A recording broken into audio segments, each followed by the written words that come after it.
सुदूर जंगल और पहाड़ियों से बहती हुई एक आम सी दिखने वाली पानी की धारा पर स्थानीय लोगों का मानना है कि उनके बुजुर्गों की अस्थियां अगर इसमें हम डालें तो इस केन नदी के माध्यम से होते हुए गंगा जी तक पहुंच जाती है। इसमें कितनी सच्चाई है कि इस जगह से लगभग 427 किलोमीटर की दूरी पर यमुना नदी से यह धारा मिलती है और फिर यमुना नदी के माध्यम से अस्थियां गंगा पहुंच जाती हैं। का पानी बम्बई तक गया है कैंसल के लिए।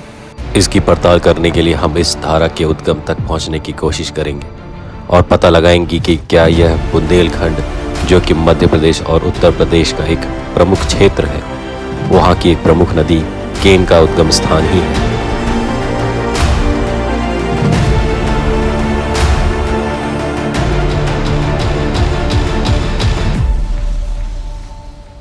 मध्य प्रदेश का एक छोटा सा कस्बा रीठी, जिसका नाम भी स्थानीय लोगों के अलावा शायद बहुत लोग नहीं जानते होंगे।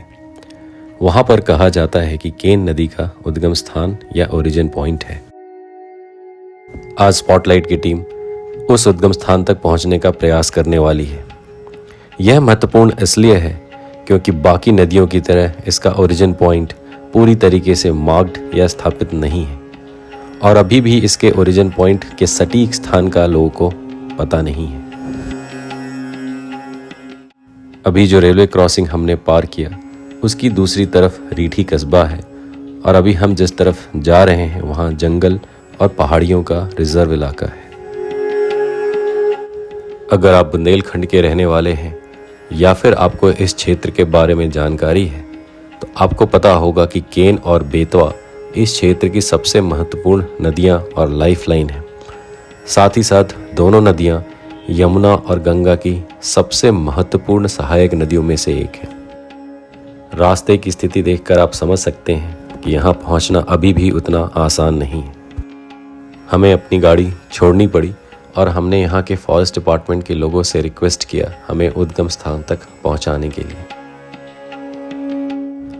लगभग 30-35 मिनट के ड्राइव के पश्चात हम उस स्थान तक पहुँच गए जहाँ तक गाड़ी जा सकती थी। इसके आगे हमें पैदल ही सफ़र पूरा करना पड़ेगा।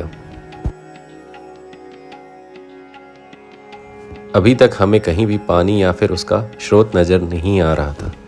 दूर दूर तक सिर्फ पहाड़ियाँ और जंगल थे। बीच बीच में कुछ खेत जरूर थे। हमारी टीम के साथ वहाँ के फॉरेस्ट ऑफिसर भी हमारी मदद के लिए हमारे साथ चल पड़े, क्योंकि वहाँ पे कोई भी ऐसा मार्क्ड एरिया नहीं था कि हमें इस तरफ या उस तरफ ही जाना है उस उद्गम स्थान तक जाने के लिए।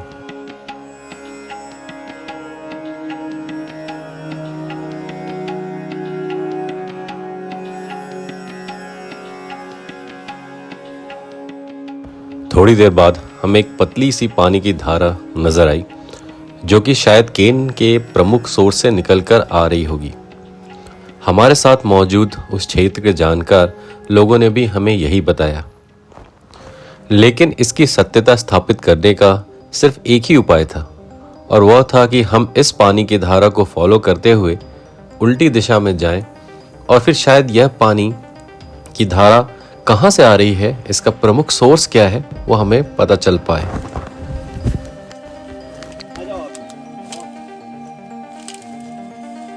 पर यह इतना आसान नहीं था। यह वाटर स्ट्रीम जंगल के बीच से बहता हुआ आ रहा था और इसके साथ साथ चलना काफ़ी मुश्किल था। बरसात के मौसम होने की वजह से मिट्टी भी काफ़ी नम थी और हमें कई बार अपने पैरों को जमाने के लिए या सही जगह पर रखने के लिए मुश्किल का सामना करना पड़ रहा था। दूसरी परेशानी यह थी कि हमें यह नहीं पता था कि इसका जो सोर्स है वह कुछ मीटर दूर है या फिर कुछ किलोमीटर पीछे। एक और बात जो हमें स्थापित करनी थी वो यह कि यह धारा आगे जाकर केन नदी ही बनती है। तो इसका मतलब हमें दो बातों को प्रूव करना था, इसका ओरिजिनल सोर्स क्या है और दूसरा आगे जाकर यह धारा केन नदी का रूप लेती है। उबड़ खाबड़ रास्तों से होकर हम आगे बढ़ते रहे पानी की धारा के साथ साथ, लेकिन यह रास्ता खत्म ही नहीं हो रहा था। बीच बीच में हमें कुछ ऐसे स्थान भी मिले जहां लोग खेती कर रहे थे और जिसकी वजह से उन्होंने अपने खेत के चारों तरफ फेंसिंग की हुई थी और हमें यहाँ पर यह डर था कि कहीं हम स्ट्रीम के फ्लो या धारा के प्रवाह को मिस न कर दें।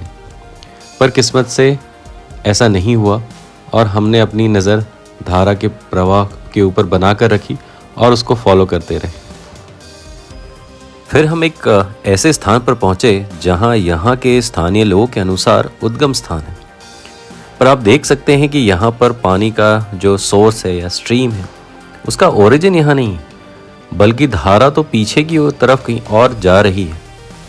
हमने फिर फैसला किया जब तक इस सोर्स तक या फिर एंड पॉइंट तक जहाँ तक ये धारा हमें लेकर जा रही है और जहाँ से हमें ऐसा लगता है कि उद्गम स्थान होगा, अगर वो जब तक नहीं मिलेगा तब तक हम इस स्ट्रीम को फॉलो करके उसके साथ चलते रहेंगे।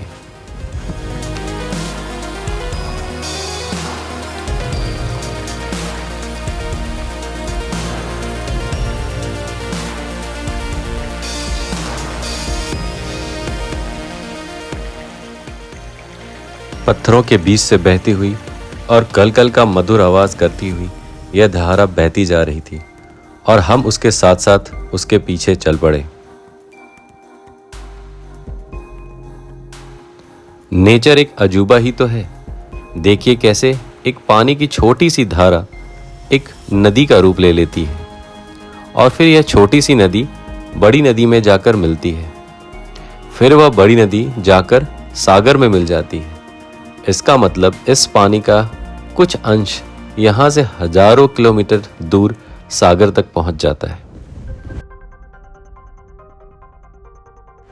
खैर हम अपनी मंजिल की तरफ बढ़ निकले और अब हमें ऐसा लग रहा था कि शायद हमारा गंतव्य स्थान नज़दीक ही है। एक अच्छी बात यह थी कि अब थोड़ा पानी का बहाव हमें और साफ साफ नज़र आ रहा था। उससे हमें इसका रास्ता पता करने में भी आसानी हो रही थी।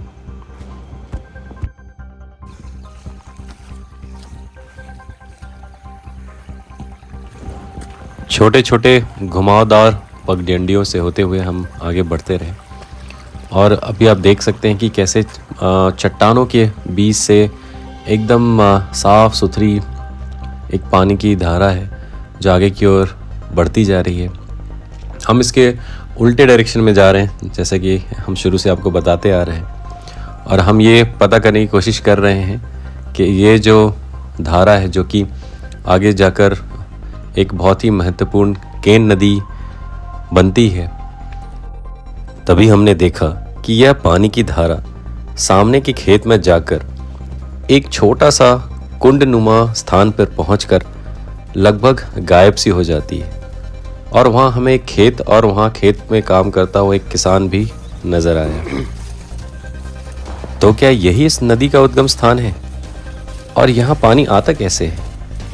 यह क्या ग्राउंड वाटर है या फिर आसपास के पहाड़ों से जो छोटे छोटे स्ट्रीम्स बहकर आते हैं उनका पानी इकट्ठा होकर फिर आगे की ओर बहता है? वहां नीचे पानी कहाँ चला गया था यह पता नहीं चल रहा था, पर हमें पानी की आवाज जरूर आ रही थी। हमने वहां मौजूद किसान की मदद से कुछ झाड़ियां हटाई और फिर देखने की कोशिश की।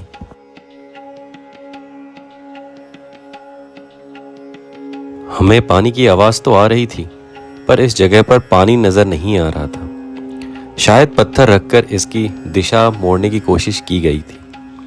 एक बात जो शायद सरकार को और हमें भी सोचना चाहिए कि क्या ऐसे संवेदनशील जगहों पर खेती करना ठीक है, क्योंकि अगर यह नदी का सोर्स है तो आगे चल के नदी के अस्तित्व पर खतरा हो सकता है। नेचुरल इकोसिस्टम के हिसाब से मुझे ऐसा लगता है कि काफ़ी सेंसिटिव जोन है और इस जोन को हमें मनुष्य के रीच से जितना दूर कर सके उतना करना चाहिए, क्योंकि अगर पानी नहीं होगा तो कुछ भी नहीं होगा। खैर, कहते हैं कि पानी की धारा को आप मोड़ तो सकते हो पर रोक नहीं सकते ज़्यादा समय तक। तो उसी जगह से एकदम लगा ही हुआ जहाँ पे आपने अभी पत्थरों को देखा था, तो पत्थर से ही पानी एक दाहिने की तरफ टर्न लेके उसी जगह पे अपना एक दूसरे कुंड का निर्माण हुआ है, जहाँ से फिर ये पानी आगे की तरफ डाउनस्ट्रीम बहता जाता है। तो ये जो अभी आप सामने कुंड से छोटा सा कुंडनुमा जगह देख पा रहे हैं, यही है केन नदी का उद्गम स्थान।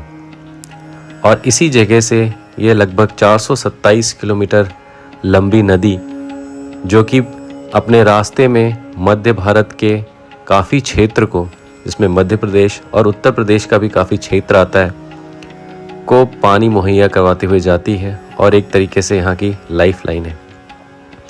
दूसरी बात केन नदी के लिए कि केन नदी भारत की सबसे साफ नदियों में से एक है। उसका एक रीज़न ये भी है कि यह, जैसा मैंने पहले कहा कि इंसानों के रीच से या मनुष्य के रीच से थोड़ा सा दूर से बहती है।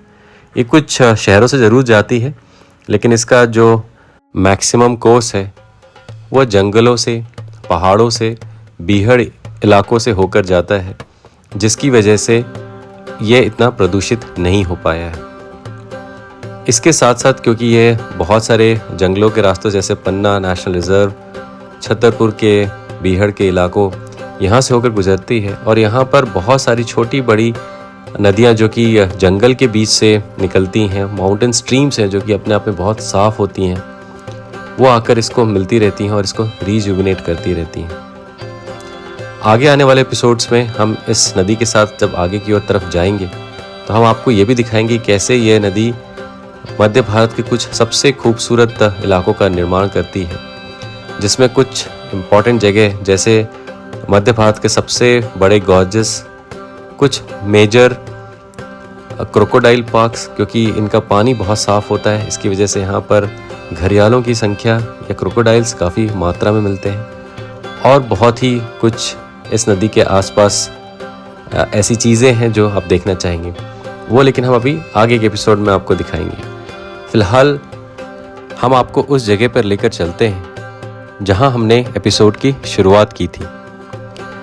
यह जगह उद्गम स्थान से लगभग 500 मीटर की दूरी पर है, जहां पर एक बहुत ही छोटा सा एक शिवलिंग स्थापित है, और ऐसा लगता है कि मान लो कि इस स्थान पर इस नदी को एकदम उसकी शुरुआत में भगवान का आशीर्वाद प्राप्त हो रहा हो।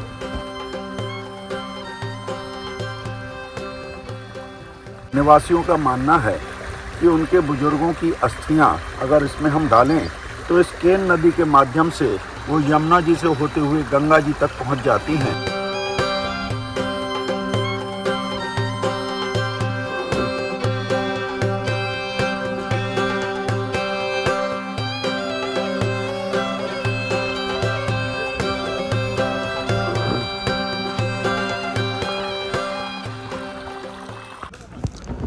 और मैं अब आपको इस नदी के साथ साथ कुछ दूर आगे तक लेकर चलता हूँ और आपको दिखाता हूँ कि कैसे एक छोटी सी पतली सी धारा एक विशाल नदी का रूप ले लेती है, कैसे यह नदी आगे बढ़ते हुए अपने आसपास जीवन प्रदान करती है।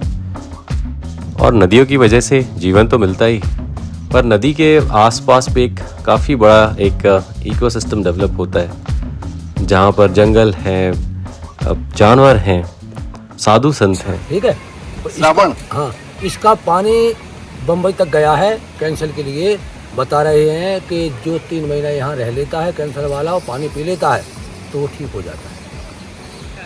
लगभग 20 से 25 किलोमीटर का सफ़र तय करने के बाद ये नदी अपनी आकार को लेने लग जाती है और एक विकराल रूप में पहुँच जाती है।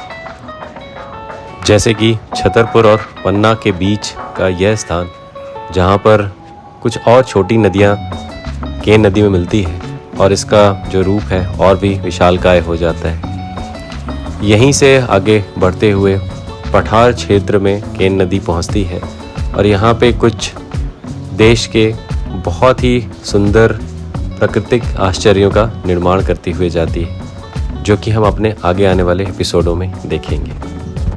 और अंत में हमें यह पता चल गया कि हाँ, इस जगह पर अस्थियां प्रवाहित करने के बाद वह अस्थियां गंगा तक पहुंचती हैं केन यमुना के रास्ते, और मृत्यु के पश्चात जैसा कि विश्वास है कि लोगों को मोक्ष की प्राप्ति होती है। इसी के साथ आपसे विदा लेते हैं, इस वादे के साथ कि अगले हफ्ते आपसे फिर मुलाकात होगी। तब तक के लिए नमस्कार।